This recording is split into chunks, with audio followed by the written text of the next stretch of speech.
कल core commander conference का एक हंगामी और अहम खुसूसी इजलास हुआ जिसका एलामिया हमारे प्रोग्राम के बाद जारी हुआ। इंतहाई अहमियत का हामिल ये एलामिया था मौजूदा सूरत हाल के तनाजुर में। और फिर आज जो कौमी सलामती कमेटी है उसका भी अहम इजलास हुआ है जिसमें अस्करी और सियासी क़यादत मौजूद थी। सर जोड़कर ये क़यादत बैठी रही। 3.25 घंटे तवील ये इजलास हुआ है जो कुछ ही देर पहले ख़त्म हुआ है। एलामिया का हम भी इंतज़ार हैं, लेकिन अब तक की जो रिपोर्ट सजेस्ट करती हैं उसके मुताबिक जो कल कोर कमांडर कॉन्फ्रेंस में मामला तय पाए उससे इत्तफ़ाक़ किया है सियासी क़यादत ने। अगर ये कहा जाए ख़ुलासे के तौर पर कि सियासी और अस्करी क़यादत 3 बुनियादी निकात के ऊपर मुत्तफ़िक़ है और उनको हाईलाइट कर रही है अपनी इन बैठकों में, तो उसमें सब सर-ए-दस्त 9 मई के जो अफसोसनाक वाक़यात हैं उसके बाद की सूरत हाल, उन मुल्ज़मान तक पहुँचने की कोशिश, कानून को हरकत में लाना, आर्मी ऑफिशियल एक्ट या ऑफिशियल सीक्रेट एक्ट उसका इत्तलाक, ये ज़ेर बहस है जिस पर इत्तफ़ाक़ राय किया जा रहा है। दूसरा अहम मसला जिस पर कल अस्करी क़यादत ने भी सर जोड़े और तशवीश का इजहार किया और आज सियासी क़यादत ने भी मुत्तफ़िक़ हुई, वो है जो सोशल मीडिया की वॉरफेयर जिसके ज़रिए अस्करी क़यादत को निशाना बनाया जाता है फ़ेक न्यूज़ की आड़ में, जो हमने हालिया चंद दिनों में भरपूर तरीके से देखा सोशल मीडिया के प्लेटफॉर्म्स के ऊपर। और उसमें इस चीज़ पर ज़ोर दिया जाता है कि जो मुरव्वजा क़वानीन मौजूद हैं उनका इत्तलाक हो, जो ना होने के बराबर हमें दिखाई देता है। और तीसरी अहम तरीन बात जो मुझे भी लगी और आपने भी नोट की होगी, जो कौमी इत्तफ़ाक़ राय पैदा करने की बात की जा रही है। कल की प्रेस रिलीज़ के एंड पे भी ये पैराग्राफ मौजूद था और आज जब दोनों क़यादतें मिल बैठी हैं तो उन्होंने भी इस बात पर इत्तफ़ाक़ राय किया कि कौमी इत्तफ़ाक़ राय पैदा किया जाए ताकि आवाम का एतमाद बहाल किया जाए। इस हंगाम सबसे अहम बात यह है कि ये ऑफिशियल सीक्रेट एक्ट और आर्मी एक्ट हैं क्या, इनका इत्तलाक कैसे होगा, इस बारे में क्योंकि मुतज़ाद आरा सामने आ रही हैं, तो हमारी आज की इस नशिस्त में कोशिश होगी कि इसे ज़रा आसान लफ्ज़ों में बयान किया जा सके। इसका इत्तलाक आम शहरियों पर होता है, नहीं होता, कैसे होता है और कार्रवाई कैसी होगी, क्या फिर स्पेशल फ़ौजी कोर्ट्स हैं वो तश्कील पाएंगी या नहीं। और दूसरी अहम ख़बर नाज़रीन ये है कि जो 9 मई में मुलव्वस अफराद थे यहाँ पंजाब में जिन्ना हाउस के ऊपर, तो निगरान हुकूमत भी बताती है, ज़िम्मेदार हल्के भी बताते हैं कि इसमें से 84 के करीब ऐसे अफराद हैं जिनकी नादरा डेटाबेस की मदद से मुकम्मल शनाख्त कर ली गई है।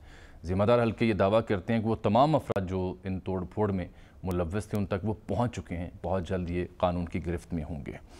तो आज इससे पहले इमरान खान साहब का भी रद्द-ए-अमल आ चुका है, वो आज़ादाना तहक़ीक़ात का मुतालबा करते हैं। पहले वो कह रहे थे कि मुझे गिरफ़्तार किया गया तो दोबारा ऐसे ही रद्द-ए-अमल होगा, अब वो कह रहे हैं कि हमारा इन लोगों से कोई ताल्लुक़ नहीं है। इसके अलावा तौहीन पार्लियामेंट बिल भी आज मंजूर हुआ है, उस पर भी बात होगी। फवाद चौहद की रिहाई, फिर उन्होंने भागने की कोशिश की, फिर गिरफ्तारी और फिर उनको अब रिलीफ फाइनली मिल चुका है। महमूद मौलवी हैं तहरीक इंसाफ के, ये PTI को खुदा हाफिज़ कह गए हैं। कराची की सियासत में PTI के अंदर क्या हो रहा है, प्रोग्राम के आखिरी हिस्से में ये गुफ्तगू भी हो। शामी साहब, हमने आज ज़हमत दी है, मारूफ कानूनदान है जनाब इमरान मसूद साहब, तो वो क्योंकि स्टूडियोज़ में तशरीफ़ रखते हैं, नाज़रीन देख भी पाएंगे, तो उनका तारुफ मैंने कहा प्रोग्राम के आगाज़ में कर दूँ। और मुद्दा वही है कि ये जो ऑफिशियल सीक्रेट एक्ट है और आर्मी एक्ट है ये हैं क्या। इससे पहले मैं आगे चलूँ, पहले आपसे, कल कोर कमांडर कॉन्फ्रेंस का एलामिया, आज ये कौमी सलामती कमेटी का अहम इजलास, 3 निकात मैंने खुलासा बयान किया। आपको क्या समझ आई है कि रियासत और हुकूमत क्या चाह रही है, किस जानिब जाना चाह रही है? देखिए, जो ज़िम्मेदार हैं लोग जिन्होंने हमला किया है और जिनकी शनाख्त हो जाएगी या हो चुकी है या हो रही है, उनके खिलाफ तो कार्रवाई जो है बिल्कुल होनी चाहिए। और हमारी जो अपनी सिविल अदालतें हैं इंसदाद दहशत गर्दी की, वहाँ भी कार्रवाई हो सकती है। और अब आर्मी एक्ट के तहत कार्रवाई होगी तो किस तरह होगी, उस बारे में कुछ इख्तलाफ राय पाया जाता है।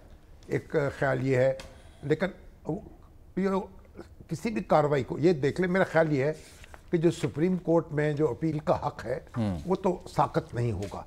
नहीं, वो तो रहेगा, वो तो रहेगा। हाँ। लेकिन बुनियादी बात यह है कि इनको सज़ा मिले। अब एक तो ये है वो लोग जिन्होंने बिलफेल इन हरकतों का इर्तकाब किया है, और दूसरे वो हैं जो फिर मनसूबा साज हैं या जो अबैटर्स हैं, फैसिलिटेटर्स हैं, वो फिर एक लंबी कहानी है, उसमें मामला बहुत फैल सकता है।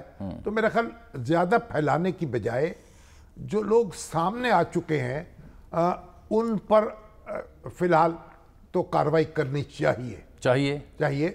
अब वो कार्रवाई तो इस पर तो दो राय हो नहीं सकती। अब आर्मी एक्ट के तहत कार्रवाई होगी या सिविल عدالتیں جو ہیں وہ یہ کام کر لیں گی. ظاہر ہے کہ ایک بہت گنونے واقعات پیش آئے ہیں اور اس پہ کوئی یعنی دو رائے بھی نہیں ہے پاکستان میں, ان پہ یعنی ان کی مذمت بھی ہو رہی ہے, اگرچہ کہ عمران خان صاحب نے یہ بات بھی کہی ہے کہ یہ جو ایجنسیز ہیں ان کے کارندوں نے حرکتیں کی ہیں, تو یہ بھی میرا خیال ہے کہ انہوں نے ذرا تھوڑی غیر محتاط بات کی ہے.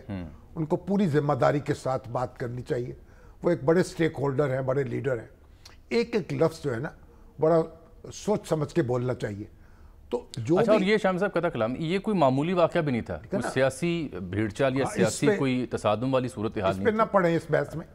تو جن لوگوں کی شناخت ہو رہی ہے ان پر ان کو اپنے خود بھی ٹٹولیں, تحریک انصاف پر بھی لازم ہے وہ ان لوگوں کو دیکھے, ان کو شناخت کرے, ان تک پہنچے, کیونکہ کوئی سیاسی پارٹی جو ہے یہ افورڈ نہیں کر سکتی کہ دہشت گرد جو ہیں یا دہشت گردی کا ارتکاب کرنے والے یا اس طرح کی حرکتوں کا منصوبہ بنانے والے اس کی صفوں میں موجود رہیں.